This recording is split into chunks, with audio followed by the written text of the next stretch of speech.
Me alegro de darles nuevamente la bienvenida. Con la ayuda del Señor nos proponemos en esta ocasión terminar la exposición del Salmo 2 que comenzamos en nuestra última sesión. Así que si ustedes tienen consigo sus Biblias y me quieren acompañar, pues podemos comenzar haciendo una lectura nuevamente de este Salmo, del Salmo número 2, en el versículo primero, que dice de esta manera: ¿Por qué se amotinan las gentes y los pueblos piensan cosas vanas? Se levantarán los reyes de la tierra y príncipes consultarán unidos contra Jehová y contra su ungido, diciendo: rompamos sus ligaduras y echemos de nosotros sus cuerdas. El que mora en los cielos se reirá, el Señor se burlará de ellos. Luego hablará a ellos en su furor y los turbará con su ira. Pero yo he puesto mi rey sobre Sión, mi santo monte. Yo publicaré el decreto. Jehová me ha dicho: mi hijo eres tú. Yo te engendré hoy. Pídeme y te daré por herencia las naciones, y como posesión tuya los confines de la tierra. Los quebrantarás con vara de hierro, como vasija de alfarero los desmenuzarás. Ahora pues, oh reyes, sed prudentes. Admitid amonestación, jueces de la tierra. Servid a Jehová con temor, y alegraos con temblor. Honrad al Hijo, para que no se enoje y perezcáis en el camino, pues se inflama de pronto su ira. Bienaventurados todos los que en él confían. Bueno, en nuestra sesión previa ya vimos que era un salmo que, aunque en un principio escrito por el rey David, pues iba mucho más allá de lo que era la propia experiencia de este rey, para trasladarnos necesariamente a la persona del ungido, del Mesías de Dios, que no podía ser otro nada más que el Señor Jesucristo, como vamos comprobando, porque todo lo que en este salmo se anunciaba proféticamente de él, se cumplió en la persona de nuestro Señor Jesucristo, en Jesús de Nazaret. Ahora, el Salmo tiene 4 partes que ya empezamos a ver en la sesión previa, coincidiendo con las 4 estrofas que vemos. La primera de ellas tenía que ver con la rebelión del mundo contra el ungido de Dios, contra este Mesías. Y David, el rey, pregunta con asombro y con tristeza: ¿por qué? ¿Por qué las gentes se rebelan contra Dios? Si no puede haber algo más grande y más bueno para el ser humano que vivir en armonía con Dios, que vivir de acuerdo a las leyes de Dios. Sin embargo, ellos rechazan a Dios y dicen: rompamos sus ligaduras, acabemos, echemos fuera de nosotros sus leyes. Y David no lo entiende, no lo entiende. Ahora, ¿qué haría Dios? Y esta sería la segunda parte. ¿Qué hará Dios?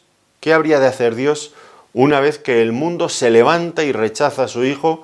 Algo que se materializó plenamente cuando lo crucificaron y lo rechazaron, avergonzándolo públicamente delante de todos. ¿Qué va a hacer?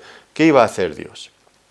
¿Cuál sería la reacción de Dios frente al rechazo a su Mesías, a su ungido? Pues lo que hemos visto ya en esta parte del Salmo fue que, bien que los hombres lo rechazaron y lo colocaron en una cruz, Dios lo ha dignificado, ascendiéndolo, glorificándolo a la misma diestra de la majestad en las alturas, en el cielo. Por lo tanto, la respuesta de Dios es sentarlo en su trono, lo que asegura en el futuro su dominio absoluto sobre todo el mundo. Porque no hay un trono más alto, más glorioso que el trono de Dios en los cielos.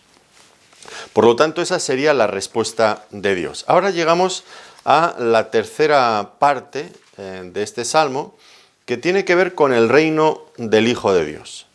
No olvidemos que lo que hemos visto hasta ahora es que Dios ya ha establecido a su Hijo como rey en el cielo, pero falta, y esto sigue faltando todavía en el día de hoy, falta que su Hijo venga a este mundo también a gobernar aquí, a gobernar sobre todas las naciones, porque Él es el rey legítimo de los cielos y de la tierra, tiene todo el derecho.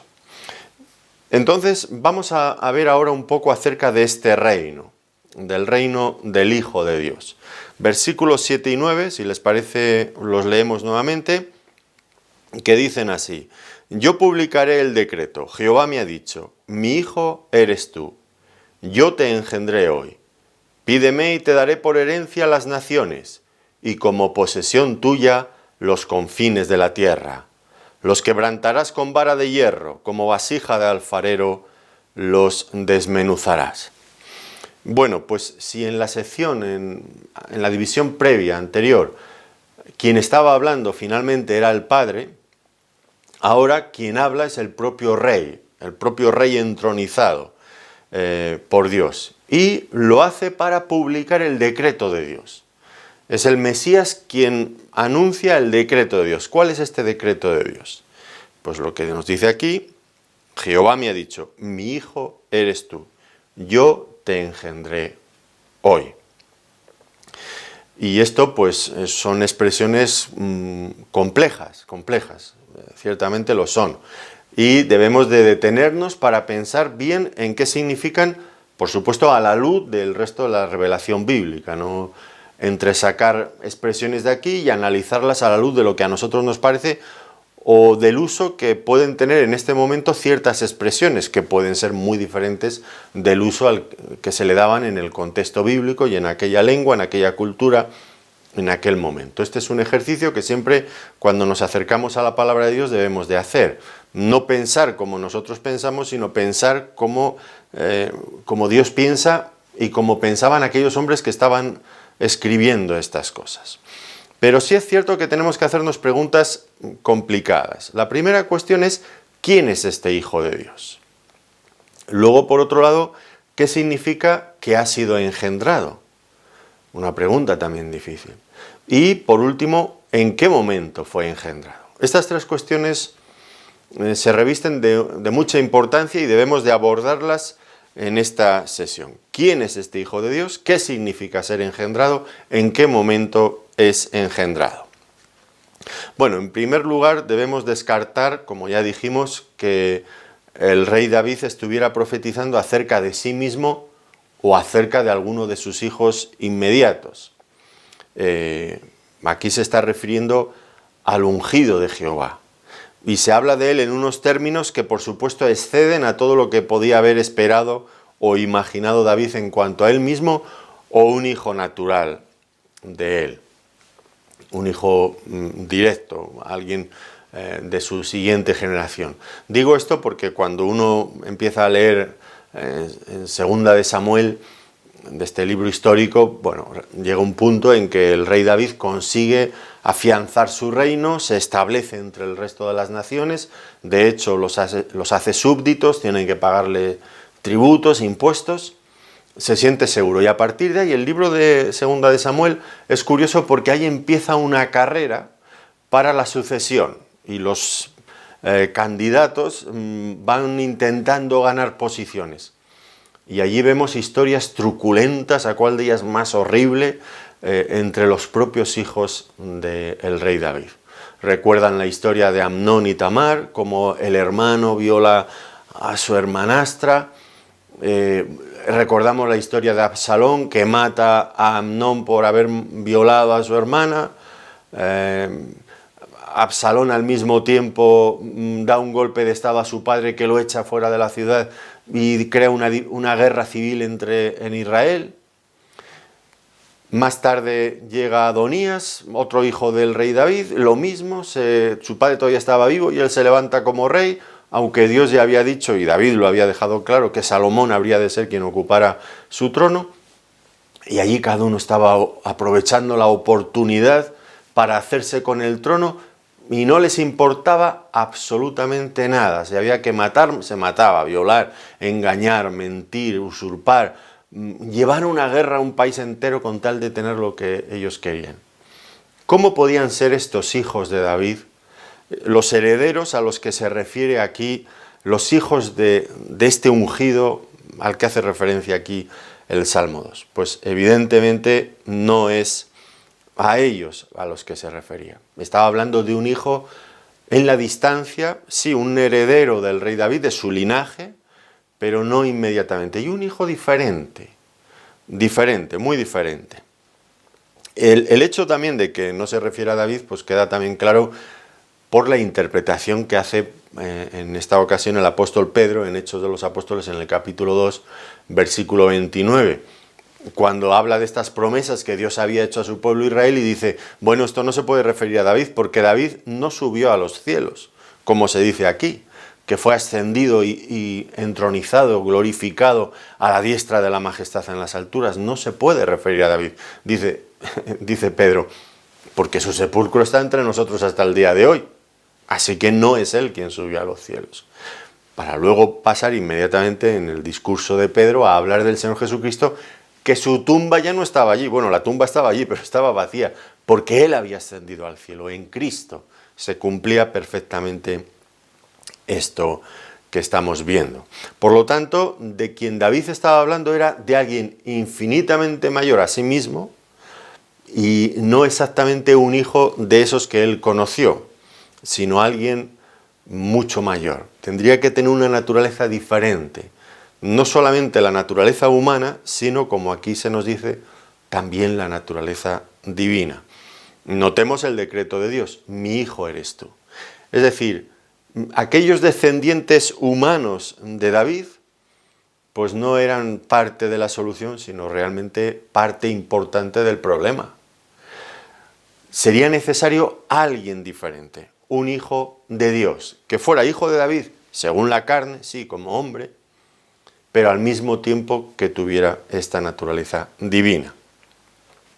Y esto es a lo que en los evangelios se refieren en varias ocasiones. Es cierto, Dios tiene muchos hijos, pero solamente hay uno al que Dios se refiere de esta forma tan especial. Recuerdan en Juan, el capítulo 1, versículo 18, hablando del Señor Jesucristo como el unigénito Hijo de Dios. Dios tiene muchos hijos, nosotros hemos llegado a creer en Él y se nos dice que somos adoptados como hijos suyos, pero Cristo es el unigénito. Y alguien dirá, bueno, pues si tiene muchos hijos, ¿cómo Cristo va a ser el unigénito? Porque unigénito significa único hijo. Si tiene muchos no puede ser unigénito. Es que no es esta la cuestión.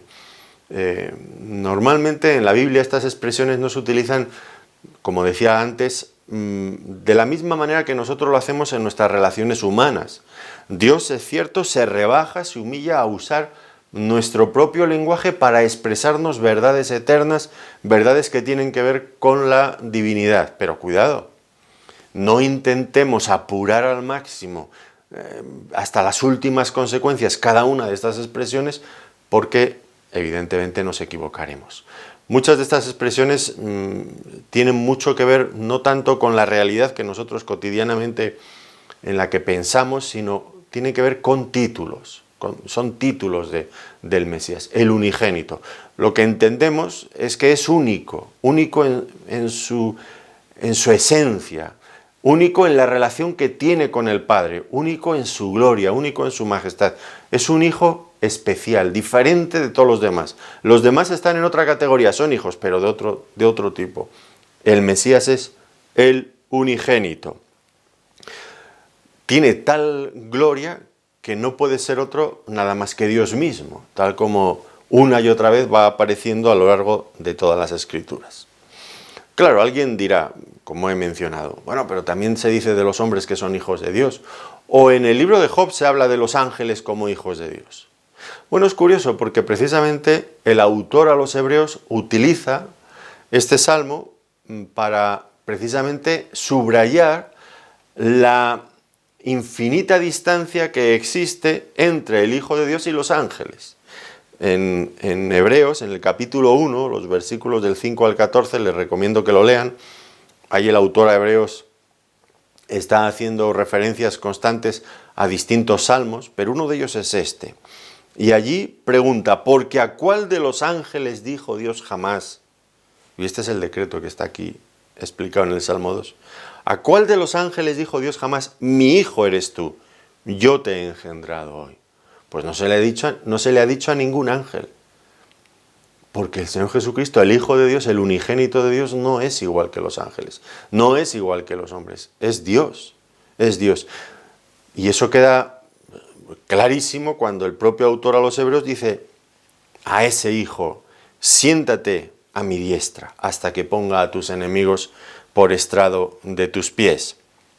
Que tiene mucho que ver con el contenido de este Salmo 2 y especialmente con el Salmo 110. Especial, un hijo especial, único, único. Dios nunca ha hablado así a los ángeles. Pero qué barbaridad pensar que Dios pudiera invitar a un ángel, que no deja de ser una criatura, por muy excelsa que sea, desde luego no lo negamos, pero no deja de ser una criatura. ¿Cómo va a invitar Dios a una criatura a sentarse en el trono de Dios? En el trono de Dios se sienta Dios, nadie más que Él. Y si invita al Hijo a sentarse en ese trono, indudablemente es porque Él mismo es el Hijo de Dios. Es Dios mismo. Hay que entender esto, ya digo, como un título, no buscando ese uso natural que nosotros tenemos de la palabra hijo, alguien que ha sido engendrado. No es esa la idea, sino lo que intenta subrayar es que es el heredero, que tiene la misma dignidad que el Padre, que participa de la misma naturaleza que el Padre. Eso es lo que viene a decir en ese sentido. Claro, algunos han dicho, bueno, pero si es hijo habrá sido creado. Bueno, algunos teólogos utilizan una explicación que es curiosa, no es bíblica, pero puede ayudar a entender. Ellos dicen que el Padre empezó a ser Padre en el mismo momento en que el Hijo fue Hijo. No existió antes como Padre, antes de que el Hijo existiera como Hijo. Yo he sido un hombre toda mi vida, pero no he llegado a ser Padre hasta que tuve mi primera hija. Y el tiempo que ha transcurrido, que yo he sido padre, es el mismo que mi hija ha sido hija. Nadie fue antes que nadie. Eso es un hecho, ¿no? Esto no es un argumento bíblico, pero nos puede ayudar a entender esto. Son dos títulos que no implican que uno existió antes que el otro, sino que los dos han llegado a existir en el mismo momento. No puede ser que el Padre exista antes que el Hijo, existe si es que lo aplicáramos desde esa perspectiva humana, que tampoco es el caso. Bueno, son pequeñas explicaciones que a veces nos dan los teólogos para intentar comprender, arrojar un poco de luz sobre estas cosas, pero no sé si lo conseguimos o no. En todo caso, lo que nos interesa es ver este hijo en esta relación especial con el Padre, única, como el heredero de todo. El hijo en la cultura bíblica es el que heredaba. El hijo participaba de la misma naturaleza que el Padre. Estas son las ideas que nos transmite. Ahora, alguien todavía podría cuestionar esto que estoy diciendo, lógicamente, porque fíjense lo que dice a continuación. Yo te he engendrado hoy. Y dirían, pues, ¿no es esto exactamente lo que usted está negando en este momento? Que él no ha sido engendrado. Y vuelvo a lo mismo, que no hay que entender estos términos desde una perspectiva humana. Por ejemplo, un musulmán lo entendería así. Ellos piensan que Jesús es el Hijo de Dios porque Dios tuvo relaciones sexuales con María y de ahí nació Jesús. Esto es lo que pensaría un musulmán. Un testigo de Jehová pues piensa que es un ser creado, que eso es lo que implica esto. Por supuesto no es esto lo que creemos y como vamos a ver a continuación, pues no es como lo entendieron los autores bíblicos, como entendieron este término de ser engendrado. Es verdad que en nuestro contexto, humanamente hablando, tiene que ver con procrear, pero, bueno, pues en ese caso el hijo no sería Dios, sería una criatura, y volvemos a lo mismo, sería una barbaridad invitar a cualquier criatura, por muy excelsa que fuera, a sentarse en el trono de Dios si no era Dios, y el Hijo de Dios se sienta en el trono porque sí que es Dios. Entonces, evidentemente esta expresión, ser engendrado, tiene que ver con otro concepto. ¿Con qué concepto? Bueno, pues a lo que se refiere en el contexto de este salmo, y eso es importante que veamos el desarrollo de pensamiento de este salmo, hemos visto que el Mesías ha sido rechazado, ya existía, pero ha sido rechazado. Dios ha dado su veredicto, negando el veredicto del pueblo, diciendo, no es el Hijo de Dios, y Dios dice, sí es mi Hijo, y lo ha sentado en su trono. O sea que ya existía. Y han pasado muchas cosas. Pero ahora dice, yo te he engendrado hoy. Después de todo eso, Dios le ha engendrado. Quiere decir que no está hablando de su nacimiento, evidentemente, porque toda la parte anterior del Salmo ya nos ha explicado que existía. Por lo tanto, no está hablando de que empezó a existir en ese momento. Si es que el término engendrar lo interpretáramos necesariamente como que ha sido procreado en ese momento. Porque el Salmo ya nos ha estado diciendo que eso que ya existía. De hecho, está en el trono de Dios. Entonces, ¿con qué tiene que ver el término engendrar? Pues en este contexto, el término tiene que ver con el momento en que el Hijo es coronado en el cielo y cuando comienza entonces su reinado a este nivel sobre los hombres. Y alguien dirá, bueno, pero eso usted se lo está sacando ahora de la manga o de la chistera. ¿Cómo que engendrar significa el momento en que es coronado y comienza a reinar? Bueno, pues yo no me lo estoy sacando de la manga o no tengo esa intención, claro. Yo intento ser respetuoso con la palabra de Dios. Y alguien que aún era mucho más respetuoso que yo, inspirado por Dios, el apóstol Pablo, escribiendo hablando en la sinagoga de Antioquía de Pisidia, que ha quedado recogido en las Sagradas Escrituras, porque fue inspirado por Dios, en Hechos de los Apóstoles, capítulo 13, versículo 32 y 33, vuelve nuevamente a citar este salmo, el Salmo 2, y vamos a ver cómo interpreta él esta porción concreta. Si les parece, Hechos de los Apóstoles, capítulo 13, versículo 32. Y nosotros también os anunciamos el Evangelio de aquella promesa hecha a nuestros padres, la cual Dios ha cumplido a los hijos de ellos, a nosotros. Fíjense, resucitando a Jesús, como está escrito también en el Salmo 2, mi hijo eres tú, yo te he engendrado hoy. ¿Qué está diciendo el apóstol Pablo? Pues lo que está Pablo diciendo es que Dios ha cumplido su promesa, esa promesa de que Dios le hizo a su hijo, ese decreto, mi hijo eres tú, yo te he engendrado hoy, ¿cuándo? Dice, la ha cumplido entre a nosotros resucitando a Jesús. De lo que está hablando es de la resurrección. Ese es el momento en que Cristo, según el apóstol Pablo, es engendrado. ¿Y la resurrección qué implica? Pues la resurrección lo que implica es la respuesta de Dios al veredicto de los hombres, la entronización, porque la resurrección, la ascensión y la glorificación van todo unidos, es la respuesta de Dios. Veamos, no obstante, la secuencia de los hechos tal como ocurrieron en los evangelios para que intentemos arrojar un poco más de luz sobre todo esto. Por un lado, nosotros vemos que el Señor Jesucristo, a lo largo de todo su ministerio público, él hizo afirmaciones inequívocas. Yo soy el Hijo de Dios. Aquellos que dicen que el Señor Jesucristo nunca pretendió ser Dios, evidentemente no han leído los evangelios, porque una y otra vez dice yo soy Hijo de Dios, y los judíos lo entendieron clarísimamente, y como consecuencia lo que hicieron una y otra vez fue intentarle matar por blasfemo, porque tú siendo hombre te haces Dios. Esta era la conclusión inevitable a la que llegaban cada vez que le escuchaban decir yo soy Hijo de Dios.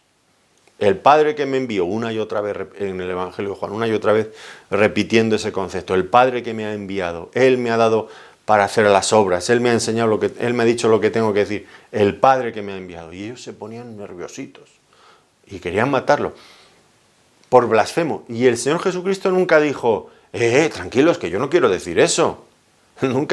Nunca corrigió las interpretaciones que ellos hicieron, sino que las dio por buenas. Estaban en lo cierto cuando percibían, cuando se daban cuenta de que el Señor Jesucristo lo que estaba diciendo, lo que pretendía era decir que Él era Hijo de Dios en el sentido de que asumía plena divinidad, al mismo tiempo que su humanidad. Como digo, esto a los líderes religiosos del judaísmo les encendía en su furia y en su ira contra Él, y por todos los medios quisieron destruirle. Y finalmente lo consiguieron, al punto de que lo sentenciaron a muerte en la cruz. Y lo llevaron a la cruz. Y cuando ya estaba en la cruz fueron allí todavía a insultarle, a avergonzarle más todavía. Y allí escuchamos expresiones dolorosas, hirientes, como esas que leemos en los evangelios. Confió en Dios, líbrele si le quiere, porque ha dicho, soy Hijo de Dios. Se dan cuenta lo que les molestaba, ¿verdad? Y allí lo sacan. De la abundancia el corazón habla la boca, dijo el Señor Jesucristo, y ellos están sacando todo lo que llevan dentro, ese odio acumulado. Ha dicho que es el Hijo de Dios. Que líbrele ahora a Dios si lo quiere. Y también le decían, si eres el Hijo de Dios, desciende de la cruz. Desciende de la cruz si eres el Hijo de Dios, tendrás poder. Si eres Hijo de Dios, Dios te librará, el Padre te librará. Lo que estaban poniendo en duda era exactamente lo que él había afirmado. Esta declaración de Dios aquí. Tú eres mi hijo, es su hijo, claro. Y ellos no lo querían aceptar, no querían aceptarlo de ninguna de las maneras. ¿Y qué pasó? Pues ¿qué pasó? Pues lo que pasó es que ni Cristo descendió de la cruz, ni el Padre desde el cielo lo liberó. Tremendo esto, ¿eh? Tremendo. Ellos poniendo en duda, si eres hijo de Dios, desciende. Si eres hijo de Dios, que Él te libre. Y ninguna de las dos cosas pasó. Por lo tanto, la crucifixión, y noten bien esta expresión que voy a usar, la crucifixión es la declaración pública de los hombres de que Jesús no era el Hijo de Dios. No es el Hijo de Dios, era un blasfemo, lo habéis visto, no ha pasado nada. Lo hemos crucificado, si fuera realmente el Hijo de Dios, tendrían que haber pasado cosas. Él mismo habría descendido, Dios habría intervenido y no ha pasado nada. La declaración pública de que no es el Hijo de Dios. Y ellos se sintieron conformes con lo que habían hecho. ¿Por qué? Porque pensaron que habían condenado justamente a un blasfemo. Entienden el razonamiento, ¿verdad? No es complicado. Ahora, ¿terminó allí la historia? Por supuesto que no terminó allí la historia. No terminó. ¿Qué ocurrió? Que al tercer día Dios le resucitó de entre los muertos. Y no solamente le resucitó, sino que lo ascendió y lo elevó, lo glorificó a la diestra de la majestad en las alturas. Y entonces, en ese momento, en contraposición a la declaración pública de los hombres, Dios hace su propia declaración. ¿Y cuál es su declaración? Mi hijo eres tú. Siéntate a mi diestra, hasta que ponga a tus enemigos por estrado de tus pies, diría el Salmo 110. Y el Salmo 2 dice, mi hijo eres tú, yo te engendré hoy. Pídeme y te daré por herencia a las naciones. La idea es esta, Dios ha publicado su decreto. ¿Cuándo ha publicado su decreto? Pues en este orden de cosas Dios publicó su decreto cuando el Hijo resucitó y fue entronizado y se le dieron como posesión suya, como leemos aquí, todas las naciones de la tierra.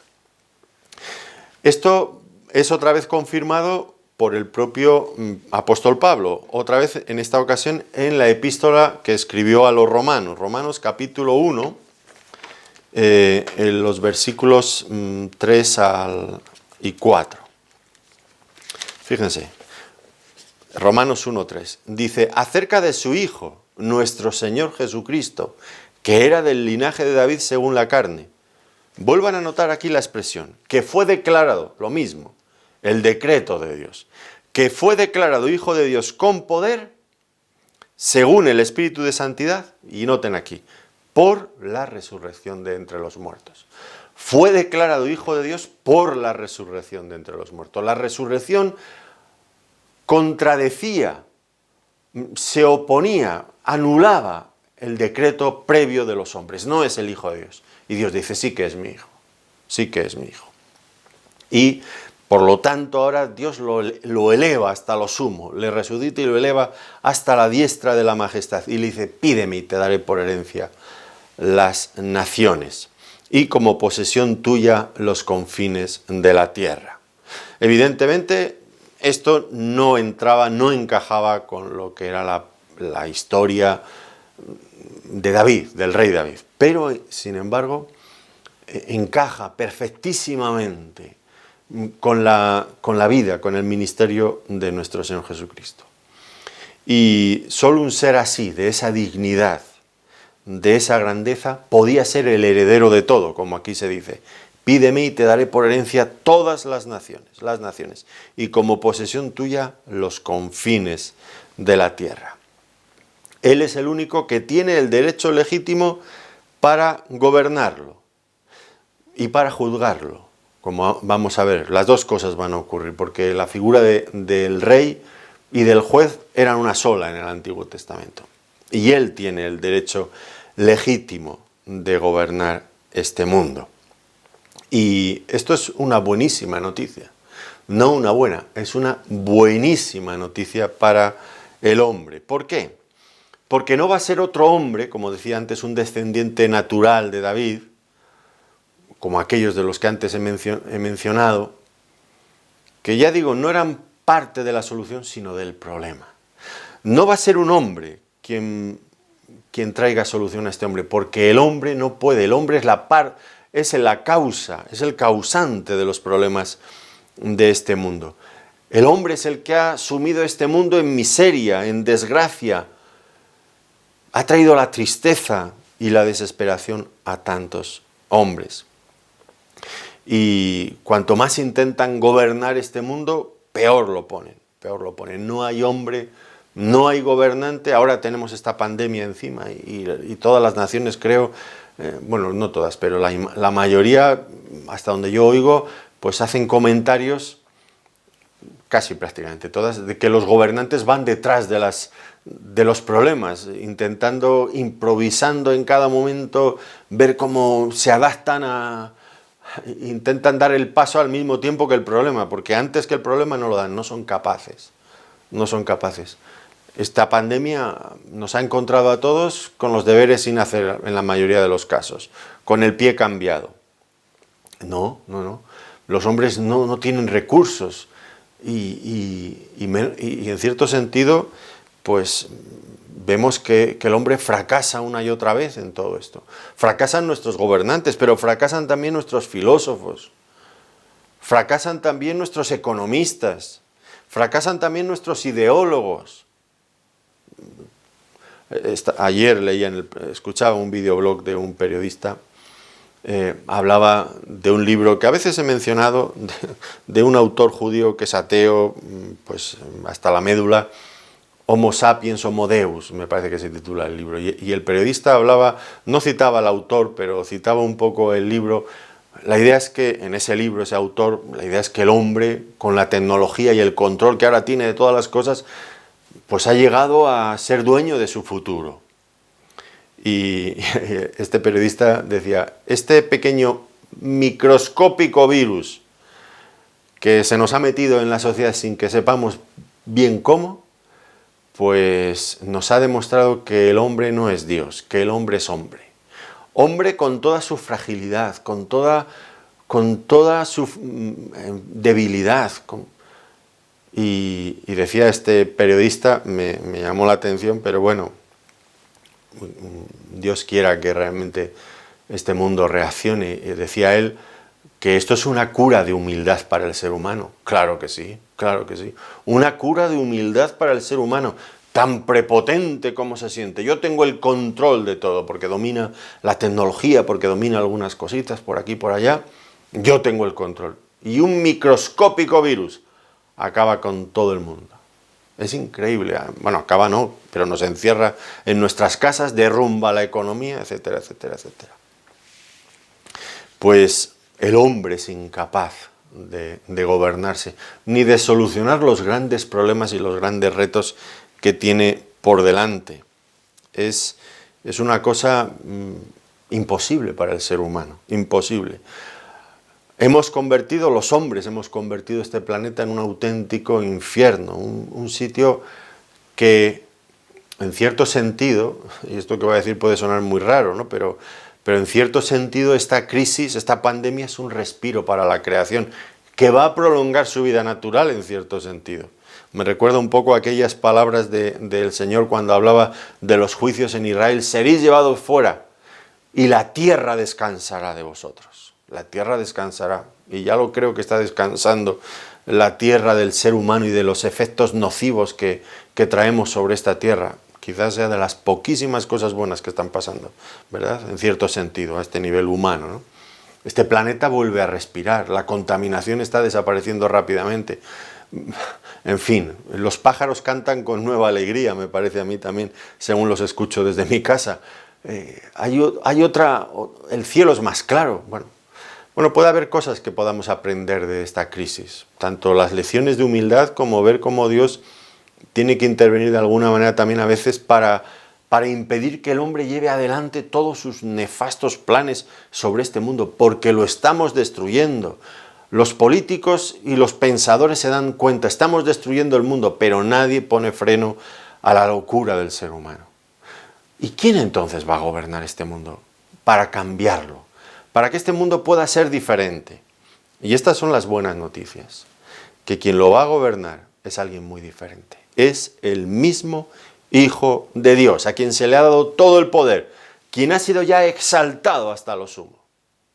En Filipenses, en el capítulo 2, un pasaje por otro lado bien conocido y creo que bastante amado también por muchos creyentes, por todos los creyentes seguro que lo conocen, en Filipenses capítulo 2, versículo 9 al 11, cómo nos habla de la entronización del Señor Jesucristo. Dice, por lo cual Dios también le exaltó hasta lo sumo y le dio un nombre que es sobre todo nombre, para que en el nombre de Jesús se doble toda rodilla de los que están en los cielos y en la tierra y debajo de la tierra, y toda lengua confiese que Jesucristo es el Señor, para gloria de Dios Padre.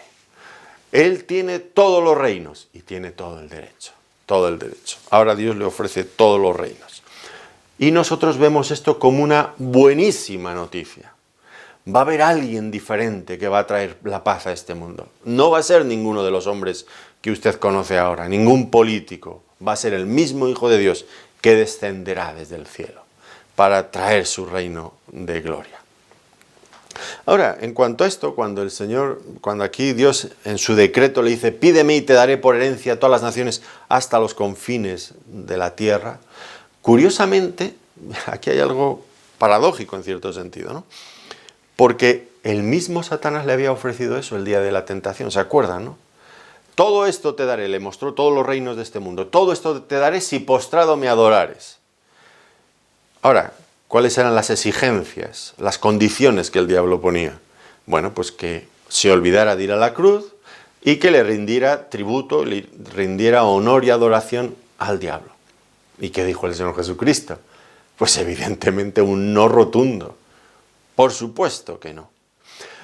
Claro, el diablo sabía perfectamente lo que buscaba, alejar al Señor Jesucristo de la cruz. Pero el Señor Jesucristo fue a la cruz. Conseguiría este lugar de honor y de gloria a través de los padecimientos de su cruz. ¿Y por qué? ¿Por qué es necesario esto? ¿Por qué no asumir directamente el trono? ¿Por qué pasar por la cruz? Bueno, la respuesta creo que la conocemos. Lo que nos está planteando este pasaje aquí y otros pasajes también, como ese Salmo 110 que antes he mencionado en varias ocasiones, pues es que ya anticipadamente estas porciones proféticas anticipaban que el Señor no vendría una sola vez, sino que vendría dos veces. Aquí en el Salmo 2 lo hemos visto claramente. Él viene y le rechazan, los pueblos, las naciones le rechazan. Pero vemos ahora que vuelve otra vez para establecer su reino. Dos veces, dos venidas. Estaba claro en el Antiguo Testamento, nadie lo logró ver. Claro, nosotros hoy lo vemos claro porque tenemos toda la luz que es radiante, que es brillante del Nuevo Testamento y que arroja, en fin, tanta claridad sobre estos pasajes que es imposible no verlo. Pero aquellos hombres de la antigüedad tenían dificultades para ver esto, ¿no? Pero el Salmo lo decía. Una primera venida de rechazo, una segunda venida de gloria. ¿Por qué la primera venida? ¿Por qué la segunda? Bueno, la primera venida tiene que ver con morir por los pecadores, por salvar a los pecadores. Aquello que el diablo no quería que Cristo hiciera para salvarlos es lo que hizo. Y es a través de sus sufrimientos y de su muerte en nuestro lugar, en sustitución nuestra, que Él consigue salvarnos. Ahora, Él va a volver, va a volver una segunda vez. ¿Y para qué va a volver? Bueno, pues Él va a volver, nos dice aquí, para terminar con toda resistencia, con toda oposición y juzgar a los rebeldes. Notemos lo que dice, los quebrantarás con vara de hierro, como vasija de alfarero, los desmenuzarás. Es curiosa la forma en la que quedan representados aquí los enemigos de Dios, como una vasija de alfarero, tan frágil. Un golpe con una vara de hierro pues queda hecha añicos en un instante. no es nada. ¿Qué es el hombre? Cuando se enfrente, en su imaginación se enfrenta, pero cuando llega el momento, la realidad de enfrentarse con el mismo Hijo de Dios, ¿quién es el hombre? No es nadie, no es nadie, no es nadie. Así que este juicio es inevitable, va a venir sobre este mundo. Porque Él ya está sentado en el trono. Ya he dicho que la figura de rey y la figura de juez van íntimamente ligadas. Hay una serie de salmos, no me acuerdo si es sobre el 89, 90, no me acuerdo bien. Estoy hablando de memoria y ahora no me hagan caso. Pero una serie de salmos que van uno detrás de otro con esta misma idea. Jehová reina, juzgará a sus enemigos. Esta es casi la idea con la que comienzan varios salmos. Por esto, por esta asociación, Jehová reina, juzgará. Es que van unidas. Cristo está sentado en su trono, va a juzgar, es inevitable. Y el Salmo nos ha dicho que esa rebelión contra el ungido de Dios comienza por los príncipes y por los reyes. Por lo tanto, ellos son los primeros que se levantaron contra Dios, deben ser también los primeros en reconocer al Hijo de Dios. Pero no solamente ellos, porque podríamos, como hacemos habitualmente, echar la culpa de casi todo lo que nos pasa a nuestros gobernantes. Pero dice aquí que el pueblo también, las naciones, los pueblos, todos los ciudadanos se levantan contra Dios. De alguna manera todos nos hemos rebelado contra Dios. Y aquí lo que dice es que debemos de deponer esta actitud de rebelión contra Dios. Porque nadie que levante su puño contra el cielo va a prosperar. Todo lo contrario, todo lo contrario. Y Dios le garantiza a su Hijo el pleno dominio de todas las naciones. El omnipotente Dios es quien está detrás de este decreto. Nada ni nadie lo puede cambiar. Así que vemos estas dos venidas. La primera, a traer salvación. La segunda, a establecer su reino y juzgar a este mundo. Por lo tanto, este Salmo 2 nos habla de la victoria final del mismo Hijo de Dios. Un salmo que, por otro lado, quizás no tan literalmente, pero sí en esencia, vuelve a aparecer al final de las Escrituras en Apocalipsis, en el capítulo 19, versículos 11 al 16, cuando ya el Señor viene a este mundo, triunfante, glorioso. Notemos, Apocalipsis, capítulo 19, versículo 11. Entonces vi el cielo abierto, y he aquí un caballo blanco, y el que lo montaba se llamaba Fiel y Verdadero, y con justicia juzga y pelea. Sus ojos eran como llama de fuego, y había en su cabeza muchas diademas, y tenía un nombre escrito que ninguno conocía sino él mismo. Estaba vestido de una ropa teñida en sangre, y su nombre es el Verbo de Dios. Y los ejércitos celestiales, vestidos de lino finísimo, blanco y limpio, le seguían en caballos blancos. De su boca sale una espada aguda para herir con ella a las naciones. Notemos esto, ¿no? Para herir con ella a las naciones, y él la regirá con vara de hierro, y él pisa el lagar del vino del furor y de la ira del Dios Todopoderoso. Y en su vestidura y en su muslo tiene escrito este nombre: Rey de Reyes y Señor de Señores. Pues es lo que va a ocurrir al final de los tiempos. Él vendrá a este mundo. Ya está gobernando en el trono en el cielo, el trono más alto que hay. Vendrá a traer su trono aquí. Es cuestión de tiempo. ¿Y tiempo por qué? Porque Dios una y otra vez desea el arrepentimiento de los pecadores. Es el tiempo de la misericordia de Dios, pero quien rechaza la misericordia de Dios tendrá un día que enfrentarse inevitablemente con el juicio de Dios. Por lo tanto, es muy importante la última parte de este salmo, que es una exhortación del salmista. Una exhortación, fíjense. Regresamos a nuestro Salmo 2, versículos ahora 10 al 12, que dicen: Ahora pues, oh reyes, sed prudentes, admitid amonestación, jueces de la tierra. Servid a Jehová con temor, y alegraos con temblor. Honrad al Hijo para que no se enoje y perezcáis en el camino, pues se inflama de pronto su ira. Bienaventurados todos los que en él confían. Bueno, pues ahora está llamando a los hombres, una exhortación a aquellos que antes se han rebelado contra él, ya hemos visto, los reyes, los súbditos también, pues ahora tienen que cambiar de actitud, de poner las armas, abandonar esa actitud hostil contra Dios, rendirse, y les exhorta a ser prudentes. Ahora pues, oh reyes, sed prudentes, admitid amonestación, jueces de la tierra. Es decir, cambiad. Es el momento de acogerse a la misericordia y a la gracia de Dios.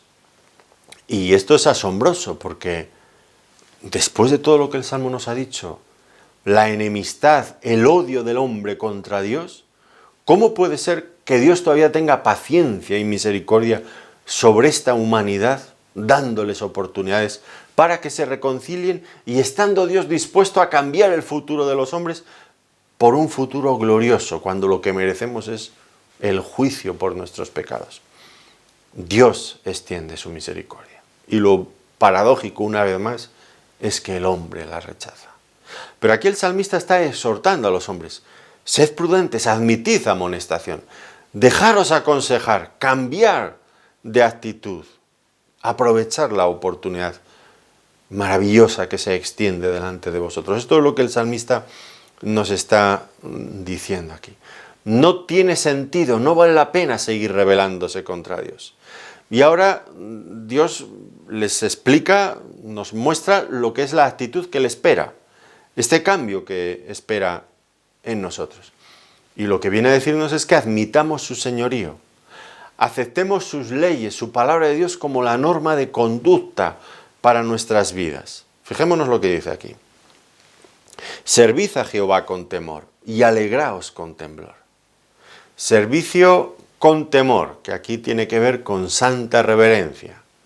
No olvidemos esto, ¿no?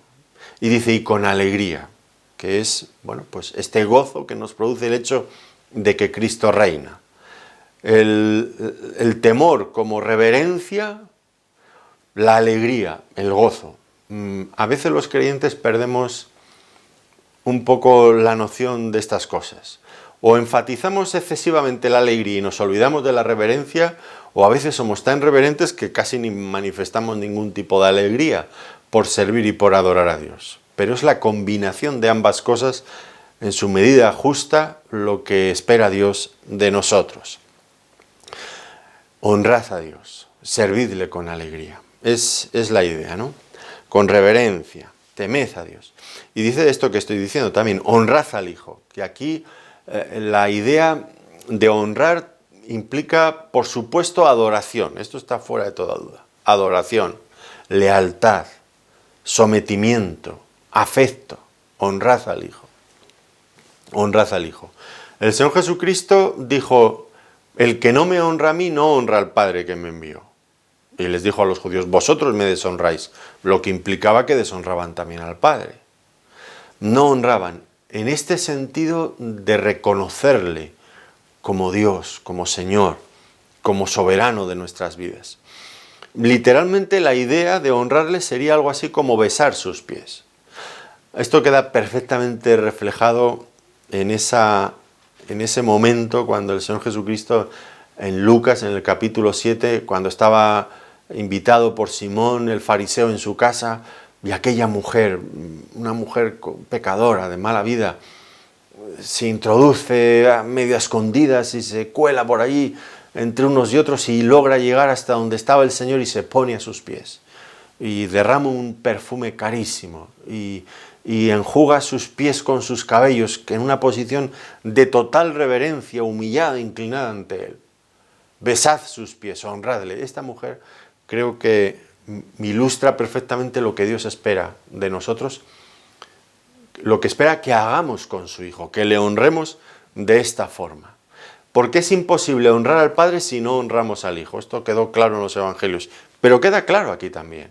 Es el mensaje ya anticipado de las Escrituras. Y esto es importante hacerlo, y hacerlo con urgencia. Hay aquí sin duda un tono de urgencia. ¿Por qué? Porque dice también el salmista, para que no se enoje y perezcáis en el camino, pues se inflama de pronto su ira. El hombre está en encrucijada. Tiene que elegir uno de los dos caminos. Seguir en sus pecados y rebelado contra Dios o buscar a Dios. Una de las dos opciones. Pero las oportunidades para tomar esta decisión no van a existir siempre. En cualquier momento el Señor regresa a este mundo para reinar y se acaban las oportunidades. Porque en el momento que Él venga a reinar, viene también a juzgar a los pecadores. Por lo tanto, esta exhortación tiene tintes, tiene un tono también de amonestación que refleja en cierto sentido un ultimátum. Hacedlo ya, las oportunidades se acaban. Y el Salmo termina pues explicándonos, es como si nos estuviera dando facilidades para que sepamos qué es lo que debemos hacer. Pues termina con la actitud que Dios espera que tengamos. ¿Cuál es esa actitud? Bienaventurados, dice, los que en Él confían. El hombre que vuelve a su Creador, que confía en Él, que deposita en Él su confianza, que se deja llevar por el Señor, que le obedece, que le ama, que le respeta. Confiar en el Señor. En lugar de confiar en nuestro propio corazón, que está ahora tan de moda, confía en ti mismo. Tú puedes, tú vales. No, confiar en el Señor.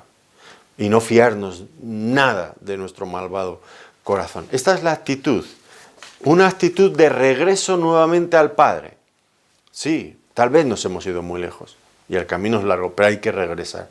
Hay que regresar tan lejos como nos hayamos ido. Tenemos que buscar por el arrepentimiento, acercarnos nuevamente a Dios. Porque un hecho es seguro. Cristo va a reinar en este mundo. Y aquellos que no estén a su lado, que no le honren, que no le adoren de esta forma que describe el Salmo, quedarán bajo su justo juicio. Ahora es el momento de reconciliarse con Dios. Si usted no lo ha hecho, tomo las palabras de este Salmo para animarle, para exhortarle también a que tome una decisión, la decisión correcta, reconcíliese con Dios. Pues un Salmo precioso que nos vuelve a presentar a nuestro glorioso Señor Jesucristo en el lugar que realmente le corresponde, sentado en el trono de la majestad en las alturas, viniendo a reinar también en este mundo. Esta es nuestra esperanza y seguro se va a cumplir, porque es Dios quien lo ha prometido. Pues seguimos tomando fuerzas en estas esperanzas, en esta esperanza que tanto nos hace falta en estos días tan sombríos, para seguir adelante en nuestro camino mientras aguardamos este final. Pues les agradezco nuevamente que nos hayan acompañado en este tiempo de estudio bíblico y les deseo sinceramente que el Señor les bendiga muy ricamente en sus vidas. Muchas gracias.